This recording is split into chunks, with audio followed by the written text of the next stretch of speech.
ओम शांति। 12 सितंबर 2023। बाबा के महावाक्य। मीठे बच्चे, तुम्हें 100% सर्व गुणों में संपन्न बनना है।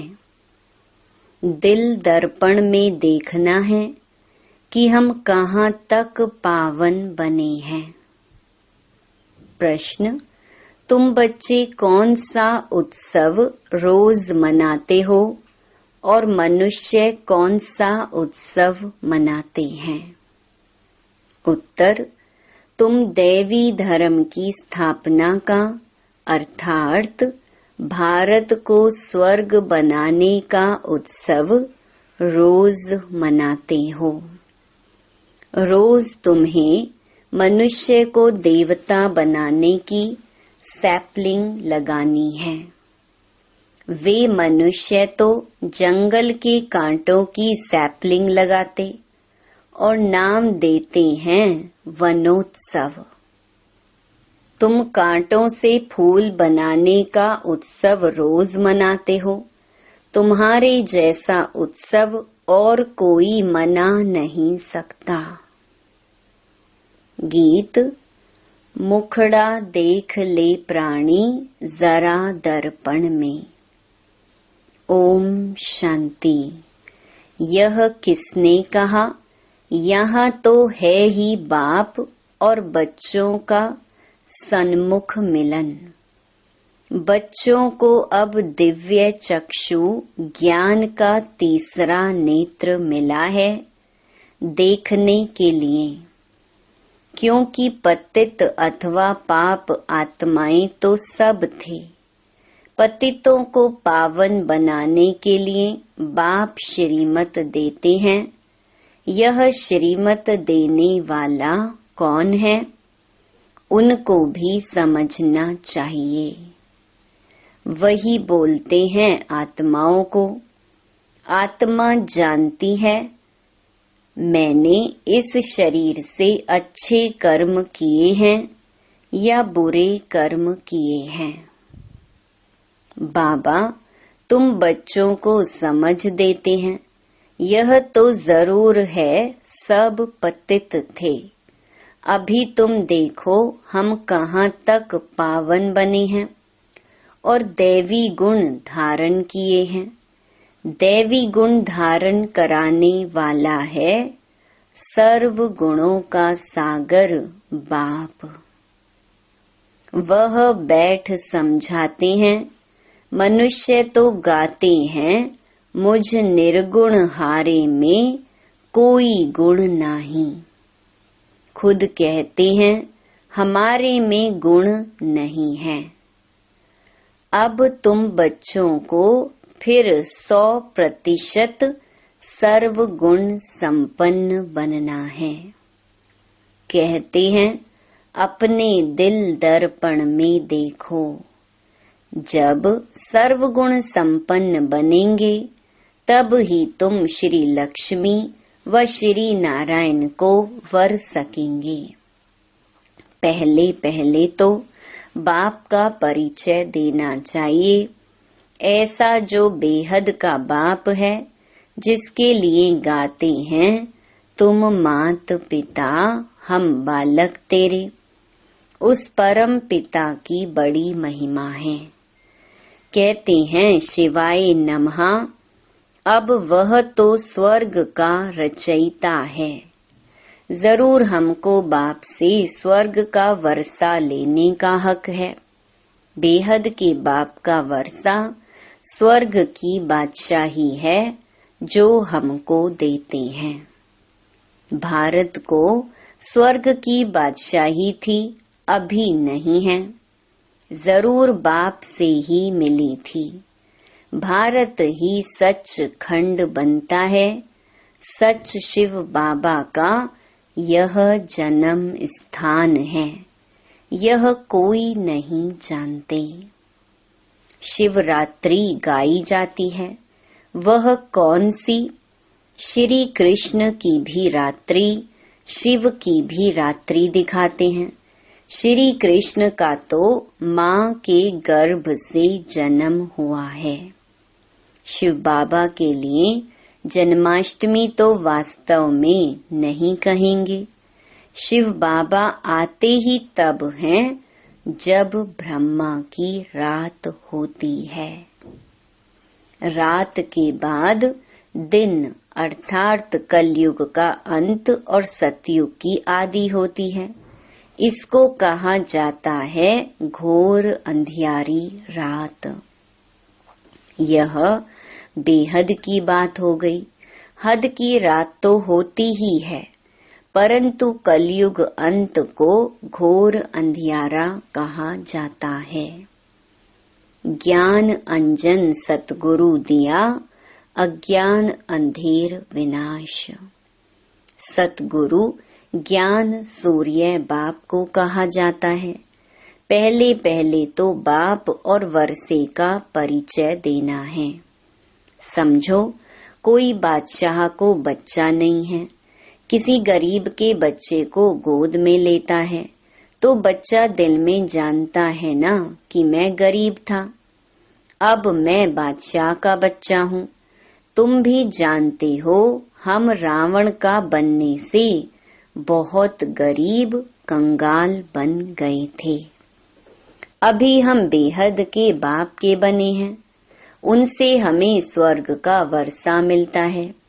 यह अच्छी तरह परिचय देना है और फिर लिखा कर लेना है। हमको बेहद बाप से बेहद का वर्षा मिलता है। यह ज्ञान और कोई दे नहीं सकता। सन्यासी तो घर बार छोड़ चले जाते हैं, वह फिर माँ बाप चाचा मामा आदि कहलाने से निकल गए, खलास। यहाँ तो गृहस्थ धर्म की बात है, वह गृहस्थ धर्म का त्याग करते हैं। तुम बच्चों को बाप समझाते हैं, तुम सो देवी देवता गृहस्थ धर्म में थे, सर्वगुण संपन्न संपूर्ण निर्विकारी थे और तुम स्वर्ग के मालिक भी थे। फिर पूज्य से तुम पुजारी बन अपनी पूजा भी करते हो। जब तुम पूज्य सो देवी देवता हो तो तुमको वहाँ पूजा करने की दरकार नहीं है। वैसे ही भारत देवी देवताओं का पूज्य कुल था, अभी पूज्य से पुजारी बने हो। फिर तुम बच्चों को पुजारी से पूज्य देवी देवता बनना है, इसलिए ही गाया जाता है आपे ही पूज्य आपे ही पुजारी। बाप पूज्य और पुजारी नहीं बनते, बाप तो सदा पूज्य है ही। भक्ति मार्ग में ब्राह्मण लोग मंदिर में शिवलिंग रखते हैं, फिर बाप की बैठ पूजा करते हैं। हम उनके बच्चे हैं, हे परम पिता परमात्मा ऐसे कहेंगे ना। वह तो है निराकार, आत्मा भी है निराकार। शिव के पास जाते हैं तो कहते हैं परम पिता परमात्मा निराकार शिव। यह आत्मा ने कहा इन ऑर्गन्स द्वारा। अभी तुम बच्चे यह भी जान गए हो कि जो अच्छे कर्तव्य करके जाते हैं तो उन्हों की महिमा की जाती है। अभी तुम मात पिता उस निराकार को ही कहते हो।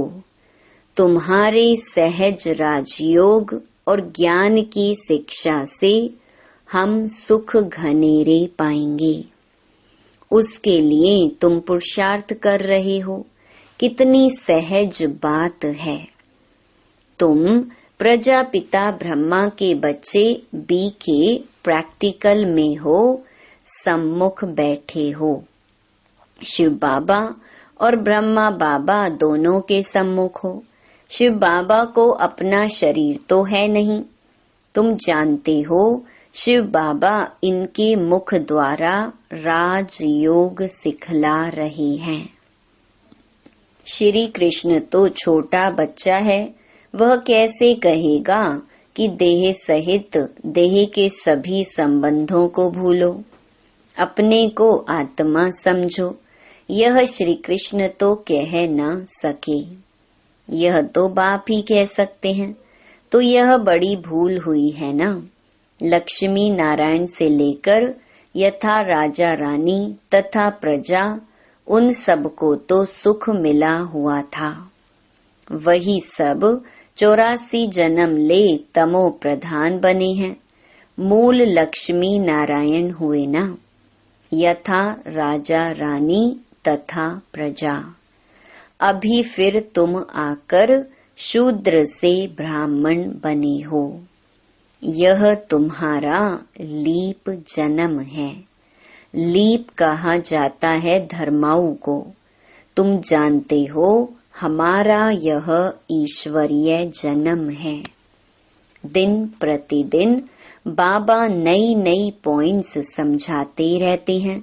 जहाँ तक जीना है अंत तक तुमको पढ़ना है। पॉइंट्स निकलती रहेंगी, ऐड होती जाएंगी। ज्ञान यज्ञ भी अंत तक चलना है। रुद्र यज्ञ रचते हैं, मिट्टी के सालीग्राम बनाकर उनकी बैठ पूजा करते हैं। आत्मा की पूजा होती है। तुम जीव आत्माओं ने ही भारत को सिरताज बनाया है, तो आत्माओं की पूजा करते हैं। परम पिता परमात्मा बाप के साथ तुम भी सर्विस कर रहे हो, तो शिवलिंग के साथ सालीग्राम भी बनाते हैं। तो मुख्य पहले पहले बाप का परिचय देना है। शिव बाबा ने जन्म लिया, परंतु माता के गर्भ से थोड़े ही जन्म लेते हैं।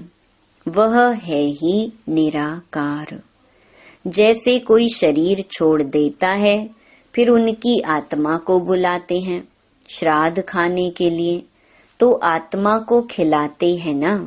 आत्मा ही स्वाद लेती है, कड़वा मीठा दुख सुख, यह आत्मा को भासता है। आत्मा में ही संस्कार हैं। आत्मा को सुख व दुख तब भासता है जबकि शरीर है। बाबा ने समझाया है सजा कैसे मिलती है। सूक्ष्म शरीर भी नहीं, स्थूल शरीर धारण कराए सजा देते हैं। गर्भ जेल में सजा खाते हैं, त्राही त्राही करते हैं, बस मुझे बाहर निकालो। गर्भ महल का भी मिसाल दिया हुआ है। बाहर निकलने नहीं चाहते थे, यह दृष्टांत है।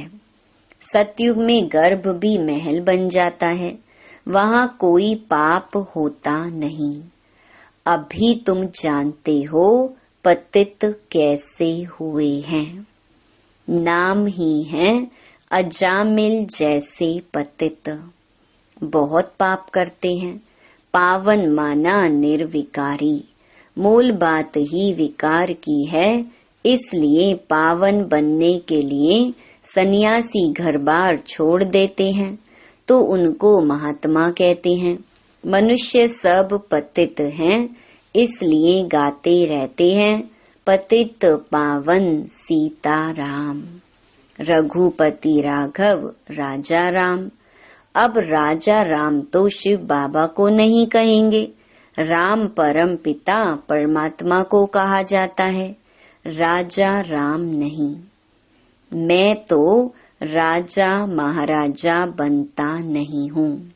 श्री लक्ष्मी महारानी नारायण महाराजा तुम बनते हो, हम नहीं। मैं तो निराकार पुनर्जन्म रहित हूँ। शरीरधारी जो हैं वह सब पुनर्जन्म लेते रहते हैं। बाप कहते हैं मैं हूँ निराकार। मुझे भी प्रकृति का आधार लेना पड़ता है। मैं गर्भ में प्रवेश नहीं करता हूँ, मैं इनमें प्रवेश करता हूँ।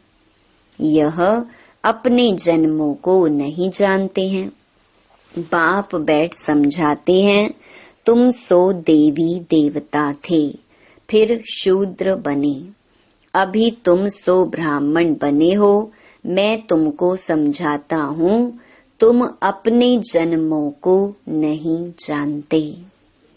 जो ब्राह्मण बनेंगे वही आकर समझेंगे।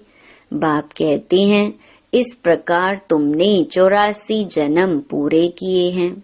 कहा जाता है 21 पीढ़ी का वर्षा। बेहद का बाप बेहद सुख का वर्षा देंगे ना। लौकिक बाप से तो अल्पकाल का सुख मिलता है। अमर लोक में आदि मध्य अंत सुख है। यहाँ आदि मध्य अंत दुख है। तुम पार्वतियों को अमरनाथ शिव बाबा अमर कथा सुनाते हैं।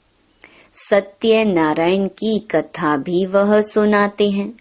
ज्ञान का तीसरा नेत्र देने की कथा है। भारतवासी सदा सुखी थे, बहुत पवित्र थे। पवित्रता हेल्थ वेल्थ थी। कभी कोई बीमार नहीं पड़ते थे। नाम ही है स्वर्ग। भारत प्राचीन स्वर्ग था और कोई धर्म खंड आदि वहाँ नहीं थे। झाड़ का थुर तो होगा ना। थुर में कौन रहते थे? बरोबर देवी देवताओं के चित्र हैं। वह था फाउंडेशन। परंतु अपने को देवी देवता धर्म वाले कहलाते नहीं। अभी उन्हों की राजधानी स्थापन हो रही है। तुम सतयुग का राधे कृष्ण का जोड़ा बन सकते हो। आओ तो हम आपको समझाएं। तुम सच सच स्वर्ग का प्रिंस कैसे बन सकते हो? इस समय तो सब पतित हैं। कोई भी युक्ति से लिख सकते हो। कहते हैं सब धर्म मिलकर एक हो जाएं, परंतु यह कैसे हो सकता? एक धर्म तो सतयुग में ही था। एक मत एक भाषा थी, ताली नहीं बजती थी। विश्व के मालिक थे और कोई धर्म नहीं था। वह कैसे बने? फिर और धर्म कैसे आए? यह कोई भी बुद्धि नहीं चलाते हैं। जब बिल्कुल ही पतित बन जाते हैं, तब ही पतित पावन बाप आते हैं और धर्मों की पावन आत्माएं ऊपर से आती हैं। पहले धर्म स्थापक खुद आते हैं, फिर अपने पिछाड़ी औरों को बुलाते हैं, आओ। उनको तो सतो रजो तमो में आना है। जो भी आते हैं सबको सतो रजो से फिर तमो बनना ही है। परंतु अभी तुम पतित से पावन बनते हो। सब बुलाते हैं गॉड फादर आओ, आकर के हमको हेवन में ले जाओ। वह हेवन कोई मुक्ति को, कोई जीवन मुक्ति को समझते हैं। तुम समझते हो हेवन जीवन मुक्ति को कहा जाता है। तुम्हारा सैपलिंग लग रहा है, वह फिर जंगल के कांटों का सैपलिंग लगा रहे हैं। रात दिन का फर्क है। उनका भी उत्सव मनाते हैं। वनोत्सव झाड़ उगाने के लिए उत्सव मनाते हैं। तुम देवी धर्म स्थापना का अर्थात भारत को स्वर्ग बनाने का रोज उत्सव मनाते हो। रोज मनुष्य से देवता बनाने का पुरुषार्थ करते हो। कांटों से फूल बनाना, यह तुम्हारा रोज का उत्सव होता है। बागवान फिर जरूर इतना इनाम भी देंगे। बच्चों ने गीत सुना, हे प्राणी अपने दिल दर्पण में देखो। तुम स्वर्ग के देवी देवता बनने अथवा लक्ष्मी को वरने लायक बने हो। कोई अवगुण तो नहीं है। भल तूफान तो खूब आएंगे, माया छोड़ती कोई को नहीं है। बड़े बड़े दीपकों को भी बुझा देती है। उल्टे सुल्टे संकल्प तो खूब वार करेंगे। मजबूत रहना है, इसमें मुरझाने की बात नहीं है। बाप से योग तोड़ नहीं देना है। सबका खिवैया वह बाप है। विषय वैतरणी की बड़ी खाड़ी है, उसे तुम योग बल से पार करते हो। विषय सागर से पार होकर तुम क्षीर सागर में चले जाएंगे। विष्णु का राज्य क्षीर सागर में है, अर्थात घी की नदी बहती है। यहाँ तो घासलेट की, रक्त की नदियाँ बहती हैं। तुम बच्चे जानते हो, शिव बाबा की श्रीमत से हम शिवालय में जा रहे हैं, जहाँ हम सदैव सुखी रहेंगे। तुम सदा सुखी थे, माया ने दुखी बनाया है। गृहस्थ व्यवहार को अधर्मी बना दिया है। वहाँ है गृहस्थ व्यवहार धर्मी। अभी तुमको बाप श्रेष्ठाचारी दैवी गृहस्थ धर्म वाला बना रहे हैं। पहले पहले मुख्य है बाप का परिचय। तुम बाप का बनने से स्वर्ग का मालिक बन सकते हो। यह तो दुख धाम है। तुम स्वर्ग में जाते हो वाया मुक्ति धाम। इसलिए शिवपुरी विष्णुपुरी को याद करो। याद करते करते अंतमति सो गति हो जाएगी। यह याद रखो, हमारे 84 जन्म पूरे हुए। फिर हम कल आकर राज्य करेंगे। दिल दर्पण में अपनी शक्ल देखते रहो। कोई अवगुण तो हमारे में नहीं है। अच्छा, मीठे मीठे सिकिलधे बच्चों प्रति मात पिता बाप दादा का याद प्यार और गुड मॉर्निंग। रूहानी बाप की रूहानी बच्चों को नमस्ते। धारणा के लिए मुख्य सार। पहला, योग बल से विषय वैतरणी की बड़ी खाड़ी को पार करना है। उल्टे संकल्पों में मुरझाना नहीं है। मजबूत रहना है। दूसरा, पूजनीय बनने के लिए बाप के साथ भारत को सिरताज बनाने की सेवा करनी है। वरदान, ट्रस्टी बन लौकिक जिम्मेवारियों को निभाते हुए अथक रहने वाले डबल लाइट भव।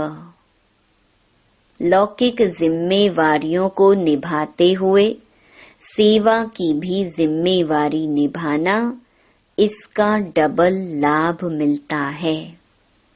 डबल जिम्मेवारी है तो डबल प्राप्ति है, लेकिन डबल जिम्मेवारी होते भी डबल लाइट रहने के लिए स्वयं को ट्रस्टी समझकर जिम्मेवारी संभालो तो थकावट का अनुभव नहीं होगा। जो अपनी गृहस्थी अपनी प्रवृत्ति समझते हैं, उन्हें बोझ का अनुभव होता है। अपना है ही नहीं तो बोझ किस बात का। स्लोगन, सदा ज्ञान सूर्य के सम्मुख रहो तो भाग्य रूपी परछाई आपके साथ रहेगी। ओम शांति।